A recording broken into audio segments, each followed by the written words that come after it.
Bonjour les amis, nouvelle vidéo aujourd'hui pour parler d'Olive Olive qui reprend la parole après plusieurs jours d'absence. Avant de commencer la vidéo, j'espère que sa santé va bien, j'espère qu'il va mieux et je lui souhaite bien sûr tous mes voeux de rétablissement. J'espère que dans les prochains jours, nous n'allons pas apprendre une mauvaise nouvelle. Je ne sais pas s'il verra cette vidéo, mais je tiens à lui dire bien sûr qu'il a tout mon soutien et toutes mes prières. Et s'il vous plaît, si vous n'aimez pas Olive Olive, si vous l'appréciez pas, si vous n'êtes pas d'accord avec lui, c'est votre droit. Mais il faut vraiment arrêter les insultes et les menaces. Je dis pas forcément ça pour ma communauté, mais il y aura aussi d'autres gens qui verront sûrement cette vidéo. Franchement, nous sommes dans un combat politique. Restons dans un combat politique. Argumentons. Nous ne sommes pas d'accord et c'est très bien. Par contre, je trouve que les insultes ou les menaces vis-à-vis de sa personne ou de sa famille, ça n'a pas lieu d'être dans un combat politique, malheureusement. Tel est l'état de la France d'aujourd'hui. Donc Olive Olive, je ne sais pas si il me regardera, mais j'espère. J'ai hésité à lui envoyer un message, mais comme on n'est pas proche et qu'on ne se connaît pas, il aurait peut-être mal pris que je lui envoie un message. Donc je profite de cette vidéo, bien sûr. Pour lui, c'était le meilleur rétablissement possible et qu'il pense surtout à sa santé. Mais juste avant de l'écouter, comme d'habitude, n'oubliez pas de vous abonner, le pouce, le commentaire, le partage, le boost de la vidéo. Merci à tous ceux qui m'ont rejoint sur Patreon, les donateurs sur Tipeee. Puis n'hésitez pas à me suivre sur TikTok, sur Facebook, sur Instagram, sur X. Bref, allez me suivre sur mes autres réseaux sociaux. On l'écoute et on en parle juste après. D'accord sur les chiffres, mais à peu près entre 2-3 millions de personnes, ce qui était déjà énorme, 2-3 millions de personnes qui en avaient encore dans le froc pour aller défendre son pays, pour aller défendre sa famille, et puis pour aller défendre son prochain. Parce que tous ceux qui sont descendus dans la rue, ils l'ont fait pour eux, ils l'ont fait pour leur famille, ils l'ont fait pour leurs enfants, mais ils l'ont aussi fait pour leurs voisins. Non, parce que c'est important de le dire. Leurs voisins qui étaient de droite, de gauche, apolitiques, socialistes, ce que vous voulez. Ils l'ont fait aussi pour leurs voisins. Et puis on a eu un creuset politique, un fossé politique qui s'est créé dans notre pays. Et là, je vais m'adresser à tout le monde. Je vais vraiment m'adresser à tout le monde, puisque je suis un des premiers à avoir fait des prises de position sur l'actualité et sur tout ce qui se passait, en fait, au quotidien. Ce qui a permis, malheureusement et tristement, de nous mettre dans des cases. Je m'exprime. Quand un policier se fait écraser autour d'un refus d'obtempérer, je fais une prise de position, qui pour moi me paraît légitime. Je défends ce policier qui s'est fait écraser. Quand je vois des émeutes, parce que malheureusement, et tristement, alors là, je sens qu'il y a des poils qui vont s'hérisser, mais un jeune, bandit, on peut rien dire d'autre, qui conduit sans permis, sans assurance, qui fait des refus d'obtempérer, et puis on arrive au drame. Ce drame qui serait jamais produit, quand la police te dit de t'arrêter, si tu t'arrêtes, il n'y a pas de drame. Pour être honnête. Et puis il y a un drame qui amène à des émeutes. Où on a des écoles qui brûlent, des centres périscolaires, des maisons, des voitures de citoyens. Et puis là, on refait encore des prises de position. Et moi, mes prises de position à ce moment-là, c'est, je suis désolé, des émeutes pour défendre quelqu'un qui aurait pu écraser un enfant 200 mètres plus loin. Je suis désolé de vous le dire. Bref, on a tous fait plein de prises de position. Et du coup, on nous a foutus dans des cases. On nous a foutus dans des cases et ça nous a complètement divisés. Ça nous a complètement divisés. Sur ces 2-3 millions de personnes qu'on avait en 2018, vous aviez des apolitiques, je le répète, des gens de gauche, des gens de droite, des gens venus de tous bords. Pourquoi aujourd'hui on n'arrive pas à avoir un redémarrage de quoi que ce soit? Parce que ces 3 millions de personnes aujourd'hui sont 3 millions de personnes en France, ce qui n'est pas beaucoup, puisqu'on est presque 69 millions aujourd'hui. Mais ces 3 millions de courageux, tels qu'ils soient, de n'importe quel bord politique, ils étaient courageux, ils étaient dehors. Ça, on peut l'enlever à personne. Ils étaient courageux, ils étaient dehors. Ces 3 millions de personnes sont complètement divisées.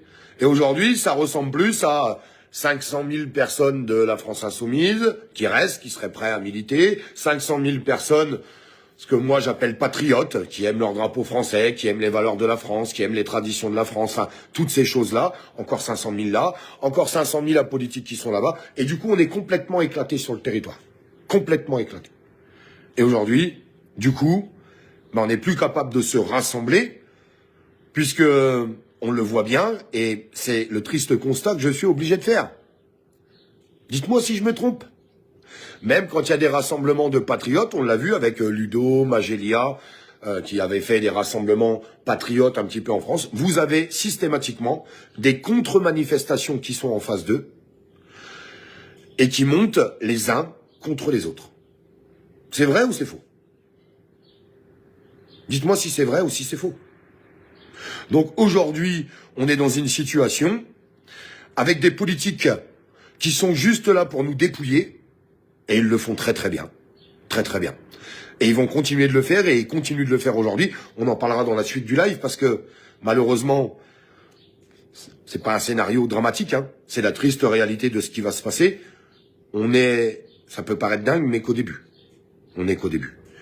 Mais du coup, on n'est plus capable de nous se rassembler ensemble contre ce putain de pouvoir de merde en place. Parce que c'est un putain de pouvoir de merde. Parce que pour eux, il n'y a rien qui s'est dégradé. Ils ont continué de s'augmenter, tous ces petits politiques. D'ailleurs, on le voit, il y a plein de maires, hein, de tous bords. Hein. Ils viennent d'être élus maires. Qu'est-ce qu'ils font en pleine crise? Et au moment où on dit aux Français de se serrer la ceinture, ils s'augmentent. Il y en a qui montrent le bon exemple. Je suis même d'ailleurs très étonné parce qu'il y a un mec que je portais pas plus que ça dans mon cœur qui s'appelle Ciotti. Mais j'étais content qu'il passe à la mairie de Nice pour mettre une branlée à l'autre... je vais retenir mes mots, je vais essayer de rester le plus poli possible. L'autre tas de caca de Christian Estrosi. Bref, donc j'étais assez content de ça. Puis là, je le vois par rapport à ce que je peux voir, le bon exemple. Il baisse ses salaires, il vend les voitures payées par le contribuable. Il est en train de vendre plein de trucs, des locaux qu'il y avait à Paris pour la métropole, qui coûtaient des millions d'euros. Bon, il y en a qui montrent le bon exemple. Bon. Et puis il y a peut-être des maires de gauche aussi qui montrent le bon exemple, hein, on va dire les choses. Peut-être que c'est possible. Et puis on a vu à l'inverse d'autres maires qui, eux, ils sont arrivés, ils s'augmentent de 200-300%. En fait, par rapport... Comment ça marche hein, pour les mairies, ils font pas exactement ce qu'ils veulent. Par rapport au nombre de population dans telle ville ou tel village, tu as le droit à un barème. Il y a un barème max de rémunération. Et ben, il y en a plein qui se mettent au max. Ils disent, ah ben moi, j'étais pas au max, donc je vais chercher le max. Donc, les seules personnes où la vie s'est améliorée pendant toutes ces années, ce sont les politiques. Personne d'autre. Ce sont les politiques et les grands milliardaires. Voilà, c'est tout. Toute notre richesse, elle est partie dans les politiques, les grands milliardaires et la corruption qu'on a autour, avec des milliards et des milliards déversés. Alors à l'Ukraine, mais pas que, hein, puisqu'on a pu voir qu'on donnait aussi des milliards à la Chine, qu'on donne des milliards un petit peu à tout le monde. Oui, parce que en France, il n'y a pas d'argent, mais on donne des milliards à tout le monde. Et on est dans une situation de base aujourd'hui où la population générale, tout le monde, si vous enlevez les étiquettes politiques, c'est absolument tout le monde est massacré par ce pouvoir en place et on n'est plus capable de protester quoi que ce soit puisque malheureusement, le fait de comment a été conduit le pays, parce qu'en fait c'est ça la vérité, comment a été conduit le pays nous a amené à nous diviser. Je partage le point de vue d'Olive Olive. Le problème est, comme je le dis souvent, la France est divisée parce qu'il n'y a plus de Français. Il n'y a plus de Français d'une part, et de l'autre, le capitalisme et le libéralisme en a fait des individus égoïstes qui ne sont capables de parler qu'à eux-mêmes. Des gens divisés. Et puis, vous avez le système qui a remis une couche, bien sûr, avec ce qu'on appelle les fameuses divisions politiques, et on le voit en ce moment avec le fameux retour du clivage gauche-droite pour remettre encore un petit peu plus de la tension entre les Français. Le but, c'est de monter les Français les uns contre les autres et de faire en sorte que rien ne puisse les unir. Et ça marche à la perfection. Il suffit de voir l'état du pays, et Olive Olive a totalement raison. Vous avez une classe politique qui a coopté le pays. Voilà. Ils l'ont coopté, toute la richesse passe par eux. Rien que le fonctionnement de l'État, c'est plus 20%, c'est 200 milliards par an. Donc, les mecs se goinfrent. Et puis, l'oligarchie de gros patrons français qui se sont enrichis, notamment grâce à l'argent public. Voilà où passe l'argent en France. Certainement pas, bien sûr, dans la poche des Français. Malgré ça, effectivement, nous vivons une impossibilité de nous unir et de nous révolter parce que nous passons notre temps à être divisé. La preuve, Olive Olive, moi je ne comprends pas le déferlement de haine que prend Olive Olive. C'est peut-être une des personnes qui reçoit le plus de haine sur les réseaux sociaux. Je sais que certains dans les commentaires vont me dire que je ne dois pas parler de lui, que je ne dois pas partager ses propos. Je tiens à le dire très clairement, très calmement, Olive Olive aura toujours mon soutien. Ça ne veut pas dire que je suis d'accord avec tout ce qu'il dit. Lui, je pense que c'est la même chose avec moi. Peu importe. Ce n'est pas une raison pour lui envoyer de la méchanceté gratuite parce que lui, il essaye avec ses propres armes de se bouger au maximum et de parler à tout le monde. Et c'est aussi ça. Et c'est une des raisons de la haine qu'il reçoit. Parce qu'aujourd'hui, nous vivons tous par clivage. Vous avez les gens de droite, vous avez les identitaires, les souverainistes, les gens de gauche. Bref, on vit tous dans notre petite bulle, dans notre petit clan. Mais au final, qui gagne? Le système. Le système, pendant ce temps-là, il avance et en plus, ça lui permet d'engranger le plus d'argent possible. Le reste à savoir, c'est si les Français vont être capables d'avoir un jour cette compréhension et qu'une grosse minorité sera capable de s'unir malgré les différences.